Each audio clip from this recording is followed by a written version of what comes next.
Muy buenas tardes, mi querido amigo. Después de disfrutar una buena piscina, un buen vino con mi esposa, bueno, aquí le traigo otra explicación más sobre la gracia. Sobre el libro de Hebreos, el capítulo 10, mi querido amigo. El pueblo se reunía anteriormente para incentivar el amor y las buenas obras. Ellos se juntaban para hablar de Cristo resucitado y ayudar a los más necesitados.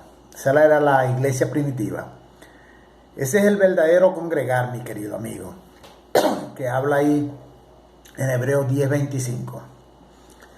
Hoy los religiosos, más que todas estas denominaciones evangélicas, adventistas, testigos de Jehová, se reúnen para escuchar palestrantes y al final todavía pagan por eso, mi querido amigo. El tal pastor, ese tal líder religioso, solamente lee el versículo 25 de Hebreos 10 para así ocultar en la verdad. Igual es una empresa, amigo, colocando un ejemplo, igual es una empresa sin cliente o sin público. Esa empresa no recauda dinero, ¿verdad? Así son estas llamadas iglesias por los hombres. Todas las organizaciones religiosas, mi querido mío, que adoptan el sistema nicolaíta, que Dios odia y odió en el pasado, y que predican el evangelio anatema, que Pablo nunca predicó, ellos son sinagoga de Satanás. Le voy a leer el Apocalipsis, capítulo 2, versículo 6, que dice: pero tiene esto, que aborreces las obras de los nicolaitas, las cuales yo también aborrezco. Apocalipsis 3:9 dice: mirad, yo entrego de la sinagoga de Satanás a los que se dicen que son judíos y que no lo son, sino que mienten. He aquí, yo haré que venga y se postren a tus pies y reconozcan que yo te he amado. Eso ya sucedió en el pasado, ¿no? Son ejemplos que estoy colocando. Juan 5:4 dice: pero si no creéis en sus escritos, ¿cómo creeréis en mis palabras? Dice el propio Yahshua a los judíos. Entienda, mi querido amigo, que es nicolaísmo, que Dios condenó en Apocalipsis capítulo 6, Apocalipsis capítulo 2, versículo 6 y el versículo 15. Infelizmente los incrédulos, amigos, los incautos, se quedan sentados obedeciendo las órdenes de sus líderes religiosos, que normalmente se autotitulan representantes de Dios aquí en la tierra. Santuario de Dios, mi querido amigo. Los hombres corruptos y avariciosos continúan construyendo santuarios terrenales. Y lo peor, mi querido amigo, ellos dicen que es la casa de Dios. Oye, escúchese herejía, ellos dicen que es la casa de Dios. Son muy descarados. Y muchos le siguen con ese pensamiento errado, con ese pensamiento equivocado. Muchos, millares de personas siguen a esos corruptos y avariciosos. ¿Cuándo van a despertar para la verdad, mi querido amigo? ¿Cuándo será que usted va a despertar para la verdad? Usted todavía no sabe que todos ustedes son el santuario de Dios y que el Espíritu de Dios habita en cada uno de ustedes, mi querido amigo. Mi querido hermano, mi querido amigo, si alguien destruye el santuario de Dios, que es usted mismo, Dios lo destruirá. Pues el santuario de Dios, que son ustedes, es sagrado para Dios, mi querido. Lea 1 Corintios capítulo 3, versículos 16 y 17, se lo voy a leer. ¿No sabéis que sois santuario de Dios y que el Espíritu de Dios mora en vosotros? Sí, que el Espíritu de Dios habita en cada uno de ustedes. El 17 dice: si alguno destruye el santuario de Dios, Dios le destruirá a él, porque el santuario de Dios, el cual sois vosotros, es sagrado. Es muy claro. Ahora vamos a Efesios 4:11, mi querido amigo. Y el mismo Dios, unos los apóstoles, otros los profetas, otros los evangelistas, otros los guías y maestros. Estoy leyendo originales, no estoy leyendo esta Biblia que dicen pastores. Las originales, los manuscritos originales dicen guías, no dicen pastores. Los herejes de hoy, mi querido amigo, los herejes de hoy, esos perros golosos, usan ese pasaje para justificar sus cargos denominacionales y sus títulos de pastores, de profetas, de apóstoles, de evangelistas, o de maestros, en cual el apóstol Pablo escribió ese pasaje en Efesios 4. Él se estaba refiriendo sobre los planos de la construcción de la unidad en espíritu y de cómo buscar el perfeccionamiento, mi querido amigo, de la paz, caridad, bondad, humildad, esperanza, justicia, mansedumbre, benevolencia, sobre todo el amor en aquella época, mi querido amigo. Mi querido amigo, mi querido hermano, hay un solo cuerpo, de un solo espíritu, una sola enseñanza, una sola fe, mi querido amigo. Desde el principio hubo un plano perfecto del Creador para cada uno de nosotros. Primero para una nación, cual fue Israel, ¿no? Y después para todas las naciones del planeta Tierra, mi querido amigo. Cuando el Salvador resucitó en su triunfo, Él nos libertó de las manos de los líderes religiosos. En aquella época libertó, ya nosotros nacimos libertados, de los líderes religiosos, o sea, de los sacerdotes de aquella época. A muchos que estaban presos ahí, en esa sinagoga y en el templo de Jerusalén, con su doctrina y con su dogma. A muchos de ellos, Cristo resucitado, cuando resucitó, lo libertó de eso. A partir de ahí fue introducido el favor inmerecido, mi querido amigo. O sea, la gracia de Dios.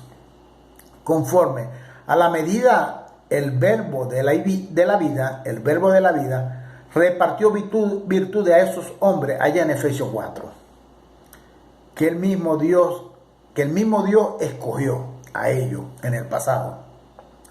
Amigo, el plano ya establecido por el Creador desde el principio, fortificado a ellos y responsabilidad de perfeccionarnos y edificar, mi querido amigo, su iglesia viva, hecha por sus bondosas manos del Creador, hecho por las bondosas manos del Creador, para que ese lindo y bello plano que nosotros alcancemos, la unidad de la fe que ya vive en nosotros, del conocimiento completo sobre el Hijo del Hombre que vive ya en nosotros, lleguemos a la madurez espiritual, mi querido amigo, conforme al modelo de la persona de Cristo.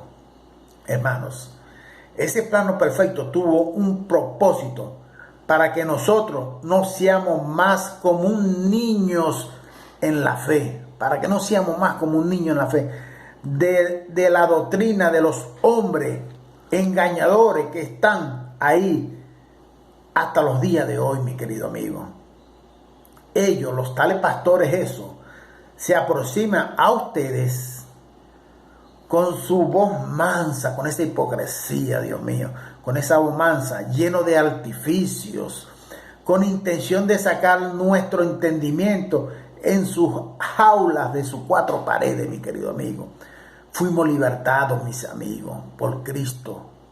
Fuimos libertados. Esos gananciosos, esos vagabundos, esos opresores, para que a través de la práctica fuimos libertados de esos vagabundos, de esos opresores, mi querido amigo, de esos gananciosos, de esos avariciosos, que para a través de la práctica sincera de la caridad crezcamos en el amor, mi querido amigo, amando a todos nuestros semejantes aquí en la tierra, sin separación de paredes de ellos los religiosos, sin ninguna separación de paredes de ellos los religiosos.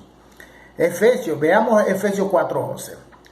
Dios, ¿verdad? Él dice, Dios pretérito perfecto. Y cuando exprime una acción acabada, los hechos fueron iniciados e enteramente concluidos en el pasado, mi querido. Cuando el Dios dio en el pasado, dio en el pasado a unos apóstoles, a uno dio apóstoles, o sea, los 12 apóstoles que él dio eran Simón, quien le dio el nombre de Pedro, eran Santiago, el hijo de Zebedeo, era Juan, su hermano, era Andrés, Felipe, Bartolomeo, Mateo, Tomás, Santiago, hijo de Alfeo, Tadeo, Simón el cananeo y Judas Iscariote, el que lo entregó a los líderes religiosos. Él dio en el pasado eso.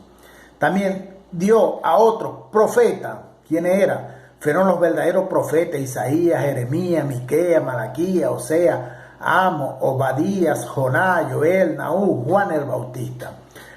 A otros evangelistas fueron los autores de los 4 evangelios: Mateo, Marcos, Lucas y Juan, mi querido amigo. A otros guías que los reformadores de las escrituras y de la Biblia que vino del catolicismo colocaron pastores. En los originales, en los manuscritos originales dice guías. A otros guías fueron los guías para conducir a aquel pueblo a su verdad: Abraham, Moisés, Jacob, David y Josué. A otros maestros fueron algunos muy entendidos sobre la verdad del Salvador, como Esteban, Timoteo, Pablo, justamente para nuestro perfeccionamiento y edificación, mi querido amigo. Siendo así, sobre esta orientación que le estoy dando, mi querido amigo, sobre esta orientación establecida, no de ninguna otra orientación denominacional o de lideranza religiosa, no. El cuerpo entero es perfectamente ligado entre sí. Cuando hablo del cuerpo entero es personalmente ligado el cuerpo de Cristo. A medida que cada parte hace su trabajo de ese cuerpo, cada parte hace su trabajo, un trabajo específico, eso ayudaría a las otras partes a crecer, mi querido amigo, a amadurecer, a evoluir para que todo el cuerpo sea saludable, edificado en el amor. Esos líderes religiosos, infelizmente, mi querido amigo, no nos contaminan a cada uno de nosotros. Ellos nos contaminan. Ellos consiguen hacer con que los corazones de las personas endurezcan. Ellos roban la sensibilidad, ellos oscurecen el entendimiento y apartan a las personas, mi querido amigo, del Creador vivo. Pues ellos procuran con habilidad, con mucha habilidad, satisfacer su deseo corrupto. Por eso que ellos estudian teología de hombre, porque esa teología de hombre lo enseña a manipular la masa, a manipular a las personas, a tener una psicología, una filosofía muy buena para manipular esa masa, mi querido amigo. Ese es el camino que el Hijo del Hombre nos enseñó, ¿será? Ese no es el camino que el Hijo del Hombre nos enseñó, mi querido amigo. Ese no fue el camino que el Hijo del Hombre dejó escrito y nos enseñó a cada uno de nosotros. Debemos revestirnos, mi querido amigo, de un nuevo hombre, cada uno de nosotros. O sea, morir para la enseñanza errada y equivocada de esos tales usurpadores que se dicen de ser pastores aquí en la tierra, y nacer a la enseñanza del verbo de la vida, mi querido amigo. Así es el revestimiento del nuevo ser, mi querido amigo. Debemos dejar esa enseñanza que están enseñando hoy en día en esa llamada iglesia de los hombres, que es un engaño, es una estafa, mi querido amigo, y revestirnos de la verdadera vestidura blanca, sin mancha, mi querido amigo, perfecto en el espíritu. Ya nosotros nacimos escogidos por Dios antes de la fundación del mundo. Ya venimos bendecidos, ya venimos santificados, justificados, ya venimos salvos, porque no hicimos parte del primer pacto, no hicimos parte nosotros del primer pacto. Entonces ya venimos ya justificados, mi querido amigo, ya venimos con el amor de Dios, escogidos por Él. Y esa es la vestidura del nuevo hombre. Cuando salimos de esa religiosidad, de ese engaño, de esa estafa, de esa corrupción, de esa herejía que se practican dentro de esa iglesia de los hombres, con esos líderes religiosos que te hablan con hipocresía, con una voz mansa para engañarte, para sacarte tu dinero, para dividirte de tu familia, de tus amistades, para que tú dejes de disfrutar lo bueno que Dios hizo en la tierra para cada uno de nosotros, mi querido amigo. Esta es la explicación que le traigo sobre esta palabra que el Señor me dio para dársela a cada uno de ustedes, y para usted abra sus ojos iluminados y empiece a ver de una manera espiritual las cosas. Gracias y paz para cada uno de ustedes.